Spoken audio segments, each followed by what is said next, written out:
বর্তমান যদি আমরা বলি ট্রেন্ডিং এ রয়েছে, ভাইরাস একটা রয়েছে আমাদের রাজনীতিবিদ শুভেন্দু অধিকারী। যেই লোকটা আজ থেকে 5 বছর আগে তৃণমূল যখন করত তখন তার কথাবার্তা, চিন্তা ভাবনা, কোয়ালিটি। বিজেপি হুঁশিয়ার, আর যদি গুন্ডায় ভাগ বিজেপি ভাগ। সেই শুভেন্দু অধিকারী আজকাল কি বলছে? দলের যে কটা মুসলমান এমএলএ জিতে আসবে, বিজেপি সরকারে আসবে, চ্যাংদোলা করে তুলে রাস্তায় ফেলবো। আসসালামু আলাইকুম। আগামীকাল হোলি, আগামীকাল জুম্মাবার।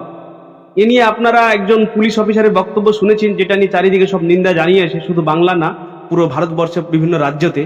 तो मुस्लिमों से भी सबसे यही अनुरोध है भाई, अपना आप यदि उसे एक्सेप्ट नहीं कर सकते तो फिर आप वहां ना, उस जगह ना आए। यदि आप रंग एक्सेप्ट नहीं कर सकते तो उस दिन आप ना आए, क्योंकि साल में 52 जुम्मे होते हैं।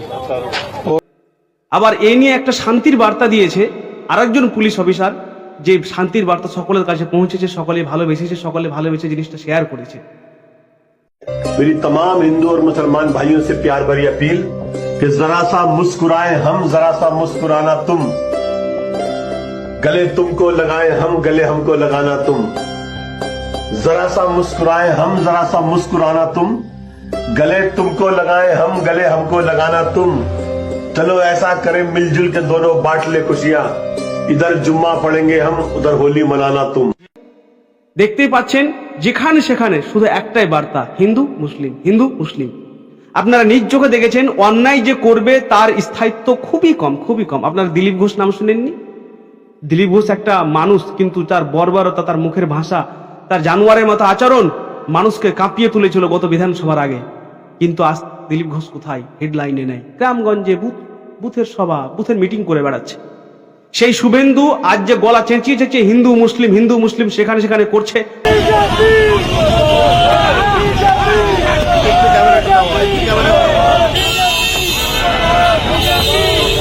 কয়েকদিন আগে আপনারা একটা ঘটনা দেখলেন, রোহিত শেখ বলে একটা ছেলে একটা জিনিস বিক্রি করতে গেছে, সেখানে এক মহিলা হিন্দু মুসলিম তার খুঁজে বেড়াচ্ছে। তার কারণ কি বুঝতে পেরেছেন? এই যে একটা বার্তা ছড়াচ্ছে বড় বড় রাজনীতিবিদরা, এটা ধাক্কা লাগছে গ্রামগঞ্জের মহিলা পুরুষদের, যারা মূর্খ আনপাট লোক, ওদের কাছে। এসব থেকে সতর্ক থাকবো, আমরা শান্তি বজায় রাখবো।